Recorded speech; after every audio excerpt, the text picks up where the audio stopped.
Hello, my name is Sarah Schrader, My name is Trent Attia. and we will be moderating the 2016 Youth Governor Debate. Candidates, please introduce yourselves. I'm Ariana Trujillo from the East Valley Family YMCA, and I'm running unaffiliated to serve as your 69th Youth Governor. Thank you. My name is Ryan Tomes from the El Dorado delegation, running with the Tide Party to serve as your 69th Youth Governor. Hi everyone, my name is Blake Sloan from the Westside Family YMCA, and I'm running with the After Party to be your 69th Youth Governor. Hello, my name is Acacia Gabriel, and I'm from the Westchester Family YMCA, and I'm running with the Block Party to serve you as your 69th Youth Governor. Hello, my name is Nate Rowe from CCY, running with the Resistance Party to be your 69th Youth Governor. We will begin by asking each candidate one question tailored to their platform. Next, we will go into a second round of questions. Each candidate will be asked a general or current event question, and the other four candidates will have one chance to rebut. If a candidate is mentioned in another's rebuttal, they will have an opportunity for a response. After this, we will have a third round of social media questions. Ariana, we're going to begin with you. You talked a little bit about creating a system of sister delegations and coalitions. In what ways would this be different from our current cluster system? Again, I'm Ariana Trujillo, running unaffiliated to serve as your 69th Youth Governor. What I want to come out of creating coalitions and sister delegations for small delegations specifically is so they can unite with larger delegations, not just coalitions coming together as like a cluster that we already have. This is just for them to do aside from being here in the state capitol. And in addition to that, I also want small delegations and large delegations to work together to sponsor each other's candidates. And so that way, small delegation candidates can also have a chance in big elections like the youth governor. Thank you. Thanks, Ariana. Ryan, how do you plan on organizing your environmental agency corps, and how will you measure its efficacy? For the Environmental Action Corps, what I would do is I would organize it by getting a lot of people from the Ledge Ann program area to help me sponsor this brand new program area. I want to reiterate, this would be the very first time in YNG history that we would have an environmentally based program area in YNG. So, of course, there would be some speed bumps along the way implementing this. Now, I would measure its efficiency just by how well people like it. I'm not intending to make a brand new program area that nobody likes. I want to make a brand new program area that's intuitive, fun, and interesting, and I want delegates to be able to get into this program area and know exactly what they're doing. Thank you. Thank you. And Blake, we're going to go into you. In your platform, you focus on restructuring legislative committees grouped according to the same subject matter. Explain the communication system behind this. Well, this is what's currently going on in our real government, and it's actually surprising that our model legislature and court doesn't model this aspect of it. If you were in Senate and Assembly last year, you might have noticed that there were a lot of bills on things like euthanasia. And as much as we all feel passionately about those issues, we don't feel the need to debate it over and over again. But by grouping the legislative committees by subject matter, we can get rid of this redundancy in the docket. We can allow delegates to combine proposals. That way we don't have to debate the same thing over and again. And we can reaffirm the notion that we are a model legislature and court, that what we're doing here is actually representative of what the real government is doing. Thank you, Blake. Now moving on to Acacia. You talk about fundraising in your platform. How do you plan on implementing the system of delegates working with nonprofit to fundraise, and what benefits do you see from your new system versus our current scholarship program? Well, this is something I've already begun talking to the Board of Youth and Government about, and basically what would happen is nonprofit organizations would work with youth and government. That way delegates could volunteer to gain scholarship money necessary to join the program. And I do like our scholarship program they have right now, but I think that there's more that we can be doing to help people of lower socioeconomic classes. And I think this program is a good way to start. And in addition to this, students, all different delegates can volunteer as nonprofit organizations, and it gives you something else to put on your college resume if that's a concern for you. And it gives you a chance to be more involved in your community. All right, thank you. And Nate, your platform involves expanding local and statewide scholarship funds. How do you intend to do this, and what is your plan of action? So first of all, to address the statewide issue, I think that one of the things that we already have in place that does an amazing job is our annual campaign. We have a number of divisions that work together to raise a significant amount of money for scholarships. but I know that we can do better. And so I think by expanding the youth division of that, by including more delegates, making sure that they're involved, that they're raising money for their fellow delegates, is a great way to expand the scholarship opportunities while also helping those delegates be more involved within the program. And then specifically at the local level, that would be working with core staff at those specific YMCAs to expand their fundraising efforts. So for example, like my Y has this amazing tree lot every year that involves all of our delegates and raises a significant amount of money for our scholarships. So working with core staff at each YMCA to make sure that their fundraising efforts are the best that they can be as well. Thank you. This concludes the platform section, and we will now move into general questions. Remember, every candidate will get a chance to add or rebut. Ariana, we'll start with you again. What is your position on Congress continuously voting to defund Planned Parenthood? Ariana Trujillo, running unaffiliated to serve as your 69th youth governor. I am completely against defunding Planned Parenthood, as most of the youth governor candidates are. I do believe that it is a fundamental resource, not just for abortions, which is why they want to defund them, but for us to be able to find methods of contraception and for us to be able to afford, a sexual and other types of education and support. And it's also a very important service for people that don't have the funds to go to a good hospital or just a regular hospital to be able to check out if they have potentially dangerous diseases. Thank you. Are there any rebuttals on that? Yes. In addition to the really necessary opportunities that they give to people of different socioeconomic levels, I think that also abortion is something that should be available to people within California, because currently, I believe it's 678,000 women a year who die because of back alley abortions, and the only reason that these abortions happen is because legitimate abortions and safe, accessible abortions aren't accessible to the people who need them. And so I think that by providing people with the opportunity to get an abortion, people will have power over what happens to their own body and will be able to control what happens to them financially as well as socially. We will have less unwanted children and we will have a safer program. And also, I think all of us up here agree very similarly and very strongly on the issue of defunding Planned Parenthood. We think it's deplorable that Congress is continuing to try to do this. Planned Parenthood does amazing things for people across the country, and we need to continue its funding. But on top of that, Planned Parenthood is very vital to people of our age group. A lot of the time, kids don't necessarily communicate with their parents the best, but to have a resource that they can go anonymously to and get medical information is a tremendous resource that needs to be continued for youth and for people of all age groups. I absolutely agree with everything that's been said up here, and I think there were some amazing points.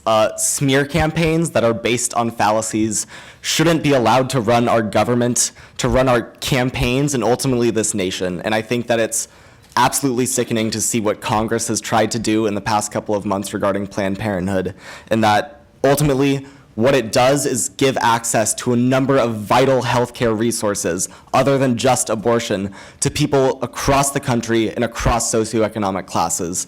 And so I think that needs to be one of our absolute priorities when looking at this issue, and not videos that have been brought up in specific debates that are based on nothing but fallacies. In my opinion, this issue has just been turned into a completely partisan issue. What many people fail to realize is that Planned Parenthood represents so much more than abortions. There's so many other services that Planned Parenthood uses, and it's been used by political parties as a way to rally voters, and to me, that's just sickening. All right, thank you, candidates. Now, Ryan, on to you. What is a major problem in our kindergarten through 12th grade education system, and describe how you would attempt to tackle it? As I've always said, a major problem in our kindergarten through 12th grade system is the way we fund schools. Too often, our funds for schools are thrown into a general fund. 51% of our California budget goes towards schools, and when that is put towards the wealthy, high-achieving schools, it doesn't work. There are schools in downtown areas with less money and less opportunity that aren't getting the funding they need. I've always been a huge proponent of targeted educational investment. We need to target money in the schools where test scores aren't as high, where performance isn't as high, and where they lack the tools they need to succeed in our society. I also agree with Ryan that it should go to funding schools that are in socially economically disadvantaged areas. And in addition to that, I do think that even though we have all of this money, it's not going to the main focus, which should be building our curriculum so that kids know what they're going to be doing in the future, know how they can actually participate as like a vital citizen, because we do nothing with teaching children the basics of science, math, English, and beyond if we don't teach them how to work in the real world. And so our curriculum should be focused on real world skills. It should be focused on making sure that kids know how they're going to thrive and survive in the real world.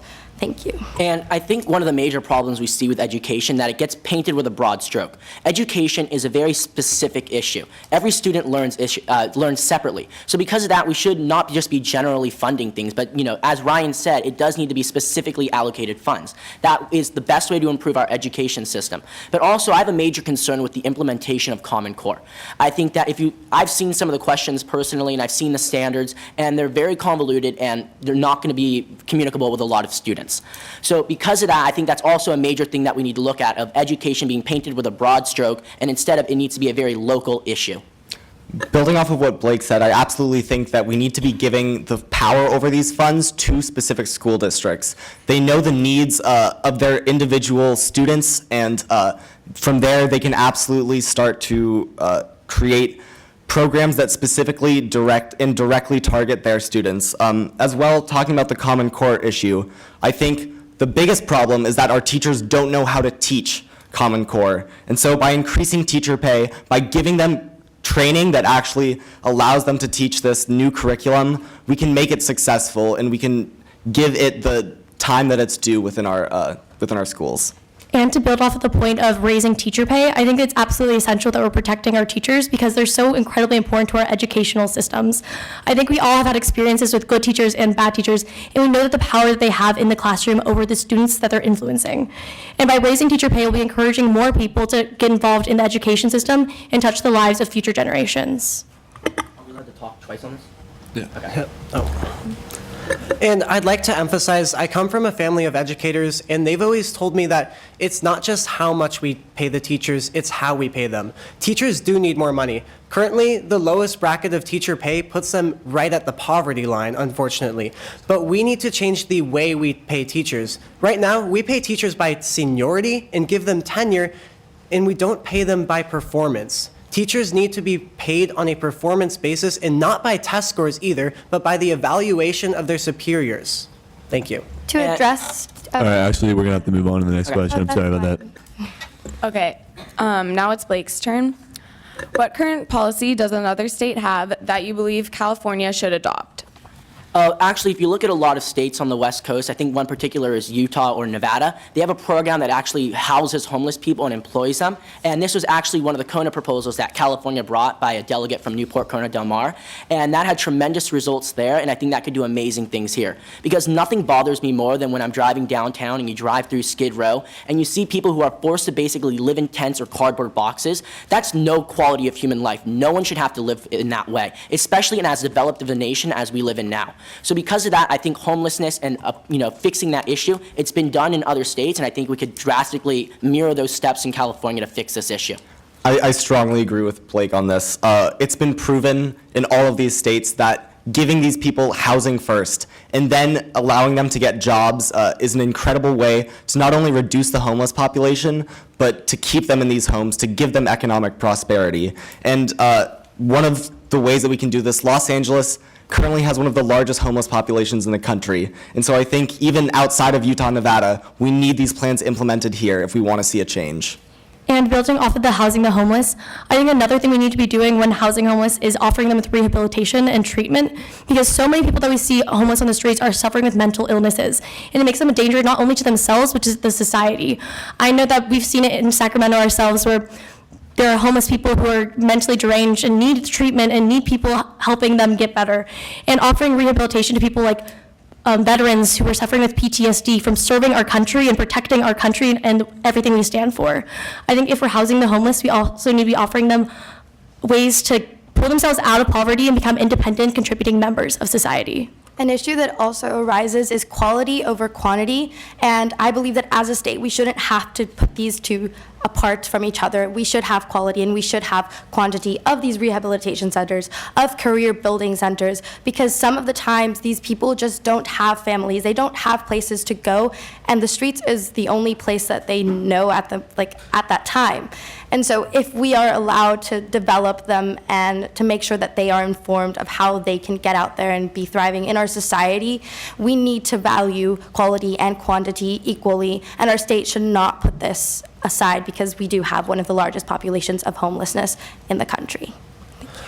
Having lived in the Sacramento area most of my life, I've gotten the amazing opportunity to volunteer with organizations in this area like Hands for Hope and the Wind Youth Shelter and Loaves and Fishes, and really get to know the homeless population here. And I always ask them, because I'm so curious as to how we can reform the system, what got you here and why can't you get out of it? And every time they say they don't have the connections they need to get out. We need to be connecting the homeless with employment, with housing, with those crucial business connections, because they quite honestly just don't know where to go. All right, thank you. This next question is for Acacia. Even though same-sex marriage is legal, how do you feel about the religious objections from the clerks that issue such licenses? I think that it's really interesting that a woman who was in, I believe, Ohio, refused to issue same-sex marriage licenses and won Person of the Year in a group, because this is something that's the right to love who you want to love is fundamental, and I don't think that anyone should be deprived of that right. I understand that people have religious convictions that make them oppose the topic, but if it's legislative procedure that we are issuing these licenses, we need to make sure that we're being fair. And in addition to making sure that we're taking care of this people of same-sex couples, we also need to make sure that we're focusing on transsexuals and asexuals, because we've been fairly progressive with gays and those members of the LGBT community, and there's more that we can be doing to others who are often overlooked or just haven't been helped enough yet. And also a major thing that was a lot of people don't realize about the Kim Davis issue, this is what this question is modeled after, is that not only, fine, she has a religious belief, we're not going to force her to do something she doesn't want to do, but she prevented other people who were willing to do it from exercising the actual responsibility of their office to grant these marriage licenses. And that type of behavior was deplorable. She was going out of her way to push her religious beliefs on other people, and that was not what her job was about. There were people willing to do the job, and it should have been done. It's important to remember, too, that in this situation, she was elected to serve, and that ultimately it was her job to uphold this legislation. I understand that she had religious beliefs, but especially, as Blake said, in preventing other people from doing their job, from serving the people that they're supposed to represent. I think that it's absolutely deplorable that she was able to get away with this and prevent people from exercising their beliefs as well. I am a bisexual, but I'm also a Christian, and what I can say is I am completely for separation of church and state. This shouldn't be a religious issue because here in the United States, we all have the freedom to religion. So as a Christian, I personally believe that it's okay to love who you want, and it's okay to marry who you want. And if someone thinks otherwise, they shouldn't use the government to impose that on other people. Thank you.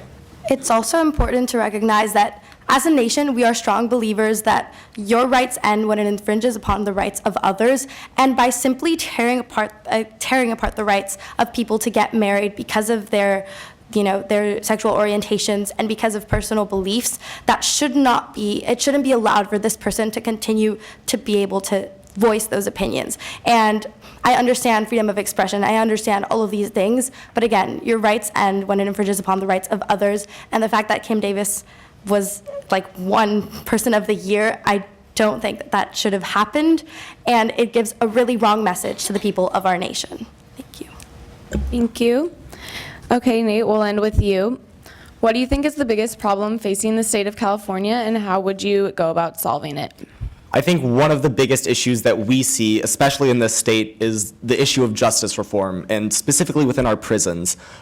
We recently, in the past couple of years, have been mandated by federal courts to lower our prison rates, simply because we are locking up so many people, and they keep coming back. Our recidivism rates are incredibly high as well, and I think it's important to realize that punishment simply isn't working. And that's what we've seen within our system so far. So I think we need to be investing more within rehabilitation, and that needs to be one of the biggest priorities within our justice system, is making sure that people have the resources to get out of prison once they leave, and that they have access to job opportunities, access to housing, access to all these things that will enable them to be successful and enable them to not return to a life of crime. And I absolutely agree with what Nate was saying about the justice system, but I think another major issue facing our state is the drought.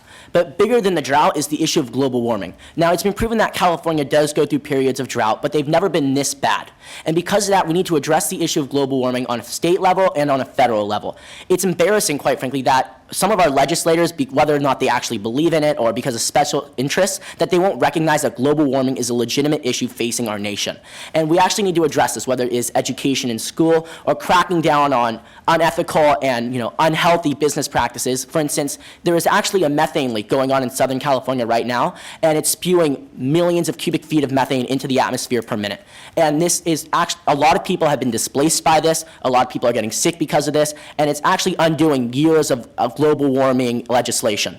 So we need to crack down on these issues. We need to make sure that our standards are being enforced, whether it's across the state or across the nation, and we need to make sure that we actually implement stricter standards. On the topic of the environment, like Blake said, it's also a lot to do with developing new technologies to get energy, and so we can stop our dependence on fracking and stop our dependence on foreign and local oil, because it is not just like progressing our society. If we're trying to live in a modern world, we cannot keep depending on this type of, in a way, dirty energy. And so it does begin with education, because it is, in a way, a cultural issue. It does begin with telling people what the real problem is, but it's also very much about how we treat the topic of environment in conversations like these. And if we bring them up in debate, and if we bring them up, we shouldn't just focus on how we're developing and protecting our environment, but also on how we can do it in the future and for long-term solutions rather than short-term solutions. Thank you. I'd like to agree with the previous two candidates on the topic of the environment, but I'd like to take it a step further and say, instead of just focusing on global warming, we really ought to look at the protection of our environment as a whole, because this is the single biggest humanitarian crisis on the earth, because it affects every single person living and breathing on this earth. We need to take a look with a more broad stroke, and we need to be educating our young voters and our young students about the effects we may have on the environment. We have over 33,000 drilling sites off the coast of the United States, and oil spills are way more common than we may believe, and they are extremely devastating to our environment. And that's why I want to educate everyone in YNG on the environment, and that's why I've created the EAC, which will be our first environmentally based program area in the history of youth and government. I think that one of the biggest issues that's facing our state socially is the rape culture. Right now, I believe we need to be reactive by providing support for rape victims. We also need to be proactive. We need to be educating people that no means no, and an absence of a yes is the same thing as a no. And also, we need to be making sure that we're protecting university students, because right now, cases of rape on universities are taken care of by the university themselves. And we see that a lot of the times they're brushed under the rug, and they need to be put in the hands of law enforcement, people who will take it seriously and investigate the crime with the proper attention that it deserves. I also want to bring it back to what Nate was saying earlier about prison reform. It is extremely important, not just for our nation, but for our state. A lot of the people that get out of prison come back within a year, and it's because they don't know how to get careers. People don't want to hire people that went to prison, and the people that go into prison are oftentimes minorities, and oftentimes people that are just in there for drug offenses, non-violent offenses. And so if we focus on rehabilitating these people and make sure that they know how to get back into the real world, then we should have no problem with them developing themselves into our society again. I'm sorry, we're going to have to keep moving forward. Okay, now we're going to move on to the social media questions, so anyone can answer. Okay, none of the presidential candidates have been commenting on the situation with the North Korea nuclear weapon testing, while they've been very passionate about ISIS. What would be your solution to stay on good terms with them? Do you think there is a solution? How would you help to discuss and bring up more of these unspoken topics within YNG? I honestly believe that North Korea is just pretending to have these weapons of mass destruction that we suppose they have. And it shouldn't be our main concern because I don't know if you've seen the size of North Korea, it's very small. And we are a power that they do not want to mess with. The United States is an extremely influential power, and we have a lot of allies that will be more than willing to take down North Korea without a fight. And they do not have the modernization of their country to even begin anything with us. And the fact that our politicians aren't opinionated on this issue isn't really that big of a deal because I'm sure they recognize that it is almost similar to a joke. And it's very important that we maintain a strong presence in the region, whether it be in South Korea or Japan. Because quite frankly, whether or not they actually have the weapons right now, China registered a 5-point-something earthquake where it was apparently tested, and so that is cause for concern. But we also should be promoting diplomacy. As we've seen in recent years, the relations between North and South Korea have been kind of a roller coaster. There have been times when they've launched mutual projects, whether it be through employment or things like that, and those have been times of peace. But we need to make sure that, the South Korea, for instance, we need to make sure that there's no aggressive actions on either side because we need to promote peace. But it's also, as I said earlier, it's very important to maintain a strong military presence in the region. I strongly agree with Blake in that we do need to ensure that we have strong alliances within the region. To specifically address the question, the part of the question about how that would affect youth in government, we currently have an amazing program called IAC, but I think we need to ensure that its outreach within the program is as big as it can be. So that means making sure that it's working with other program areas as well to really involve these international issues within the context of our state government and within the context of the program as a whole. I think when looking at North Korea, it's often perceived as too little of a threat to deal with. But quite honestly, they are much more of a threat than we know. Not because they're a huge military presence or because they necessarily have military strength, it's because they are next to some of our best allies. And if they were to go at war with those allies, it's very possible that we could get pulled in. So we as a country must keep good relationships with them, despite the fact that they rule under a totalitarian dictator. We need to keep eyes on them and we need to keep watch on them to ensure that we don't go to any more wars. Because quite frankly, I am done with the US going into war. I don't think it's that we're underestimating North Korea by any means, but it's the fact that we continuously slap them with sanctions, whether it's through the U.S. independently, our European allies, or the United Nations, but that's not working. They continue to develop these weapons, and at the pace they're going to get them anyway. In fact, over the Super Bowl weekend, North Korea launched a rocket into orbit, and although the rocket is not usable, or the satellite is not usable because it's in what they call tumbling orbit, it's still very, concerning the fact that they were able to get it in the orbit in the first place. So the fact that we're slapping them with sanctions, because we do recognize what a big threat they are, but we need to approach it differently. I don't think it's a secret that the United States is a very divided country, but I believe that it makes us appear weak to people who are already against us and what we stand for. I think that when they see the gridlock and the division and they see how we don't get along with each other, it makes us appear weak because weakness is division. And I think that when we're going against forces like North Korea and forces like ISIS, forces who already have a reason to hate us, we need to appear strong and we need to unite as a country and appear like a strong, united force, because that's the only way that we can show them that we are a force to be reckoned with and we are powerful. It's also important that we recognize that by creating sanctions for North Korea or even by promoting against ISIS, being against ISIS, we are also hurting the people in those regions. North Korea doesn't have the resources to thrive, and it's not their military that we need to be focusing on, but rather the people in North Korea that are being governed by a totalitarian communist country. And also for people in the regions of ISIS, we need to be able to protect those people and have a strong voice in the United Nations especially, to be able to protect the people that are being very, very affected by North Korea, by ISIS, by any other force. To address the point of a previous speaker, I don't believe that American unity is something that should force us into supporting wars we don't believe in. I truly believe that war is one of the most devastating things that can ever happen on this earth. And we have to remember, it doesn't just affect ISIS and the US troops. It affects every single person living in those countries. The young Arab boy who has his mother, his father, and both of his brothers killed due to our carpet bombing practices in the Middle East. And then we wonder why he becomes a terrorist. It's because we continue these wars abroad, and it's because we continue to rage terror across the globe. And another reason why ISIS I'm gets sorry, I think we Sorry. just gotta keep on going. We got one more question for you guys, and you guys are done. Can you tell me a little bit about your favorite Kardashian and why? I think my favorite Kardashian, it's actually my guilty pleasure to watch Keeping Up with the Kardashians. I don't know why, it's just I can't stop watching it. But I think my favorite Kardashian is Kendall Jenner. Kendall Jenner, amongst the group, seems to be the most down to earth. She doesn't do any of that plastic surgery stuff. She's comfortable with who she is, and I actually think she is, compared to the rest of the Kardashians, a fairly respectable role model. I'm gonna have to agree with Blake very, very strongly on this one.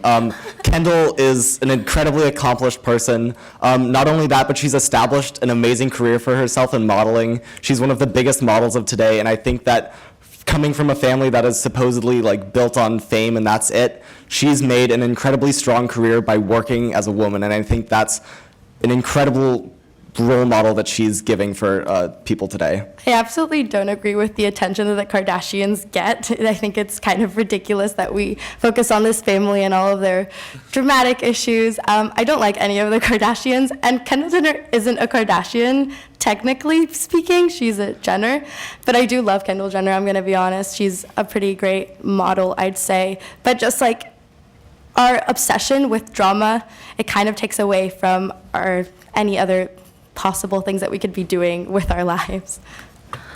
I honestly don't watch Keeping Up with the Kardashians because I don't really believe in reality TV, because I think when we place cameras on people, we disallow them to be the people they actually are because they feel the need to act for attention. But I did just see this like BuzzFeed article, I think it's about Khloe Kardashian, and there's just times when she was super real, and there's this one moment where Kim tries to sit on a chair and the chair like falls apart and she falls on the floor, and Khloe just goes, "That's so hilarious." And like, that is me, so I just like really relate to her. All right. You know, sorry. I am a victim of reality TV. I, like many people, get sucked into it quite a bit. I'm definitely not above that sort of thing, and that's why Kim is actually my favorite to play devil's advocate, because easily she is the most dramatic, most moody, and most interesting Kardashian of all of them. I mean, who could not watch the time she hits her sister over and over with her purse?